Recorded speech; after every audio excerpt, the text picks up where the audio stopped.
C'est ce pacte solennel, celui qui lie l'élu au pays, celui qui fait que le premier devoir de l'élu est le respect de l'engagement pris avec ceux qui l'ont choisi. C'est cette démarche-là de respect du suffrage universel et de la démocratie qui sera la vôtre. Monsieur le Président, Madame la Ministre, Messieurs les ministres, mes chers collègues, ce projet de loi sera donc examiné avant la trêve estivale, et c'est bien ainsi, car il consacre des droits nouveaux. Et si la crise que traverse notre pays appelle évidemment la mobilisation de toutes nos forces, elle ne doit pas imposer de mettre entre parenthèses ce qui a été engagé au mois d'août 2019 par notre Assemblée, sauf à instiller le doute sur les intentions de celles et ceux qui portent ce texte. Gageons que la navette parlementaire se poursuivra dans les meilleurs délais pour que nos travaux puissent s'achever dès 2021. En ce qui concerne le titre dont j'ai l'honneur d'être le rapporteur, le texte adopté par le Sénat s'est soldé par des améliorations notables qu'il faut saluer. Je ne m'attarderai pas sur les quelques différends qui demeurent à ce stade entre nos deux assemblées. Je préfère me réjouir qu'en commission, nous ayons fait le choix d'adopter plusieurs articles dans leur rédaction issue du Sénat ou assortis de quelques ajustements rédactionnels. Cela montre que le texte auquel nous avons abouti a atteint son juste équilibre. Cette deuxième lecture a surtout été l'occasion pour notre commission spéciale d'approfondir deux sujets importants introduits au Sénat par la voie d'articles additionnels. Je pense tout d'abord à l'article 7 bis relatif au don du sang que le Sénat a ouvert aux mineurs de 17 ans et à certains majeurs protégés.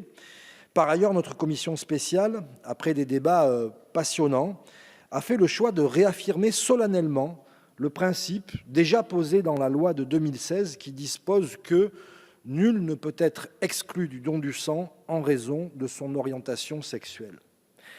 Malgré cette disposition, chacun sait que dans la pratique, un délai d'abstinence spécifique est encore imposé aux hommes ayant des rapports sexuels avec d'autres hommes. Depuis avril dernier, ce délai est réduit à 4 mois. C'est évidemment un progrès. Mais la discrimination demeure alors que son fondement s'est étiolé au fil du temps, si tant est que l'on puisse admettre qu'une discrimination soit fondée. Comment expliquer qu'un homme, en couple depuis de nombreuses années avec un autre homme, soit exclu du don du sang s'il a eu un rapport sexuel avec son conjoint dans les 4 derniers mois?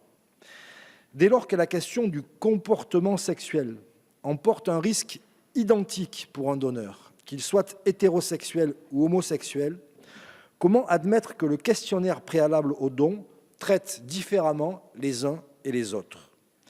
Monsieur le ministre, vous aviez d'ailleurs fait la même analyse il y a quelques années dans un rapport. Je vous cite, « L'erreur consiste à se limiter à la sexualité, alors même que c'est le comportement sexuel qui peut être à risque, quelle que soit l'orientation sexuelle par ailleurs. » Je suis évidemment on ne peut plus d'accord avec cette affirmation. Bien sûr, le principe de précaution doit être respecté. Le don du sang n'est pas un droit. Et assurer la sécurité des receveurs est notre devoir. C'est bien cette double exigence que doit porter le législateur, rechercher l'universalité du don et assurer la sécurité sanitaire du receveur. Nous devons nous appuyer sur des faits scientifiquement avérés. Une note publiée en avril dernier par Santé publique France a estimé les conséquences de l'alignement des critères. Le risque résiduel lié au VIH atteindrait 1 pour 4 300 000 dons, soit un niveau de sécurité 3 fois plus élevé qu'il y a 20 ans. La même étude estime par ailleurs que cet alignement correspondrait à 3 122 donneurs supplémentaires. Le temps est donc venu, mes chers collègues, pour la représentation nationale de dire que ce risque est désormais si faible que plus rien ne s'oppose à la suppression du délai d'abstinence spécifique aux hommes homosexuels, conformément à un état de droit inclusif que vous avez appelé de vos vœux tout à l'heure, monsieur le garde des Sceaux, dans votre propos. Nous avons adopté très largement en commission un amendement co-signé de manière transpartisane par une centaine de députés et soutenu par 5 présidents de groupe.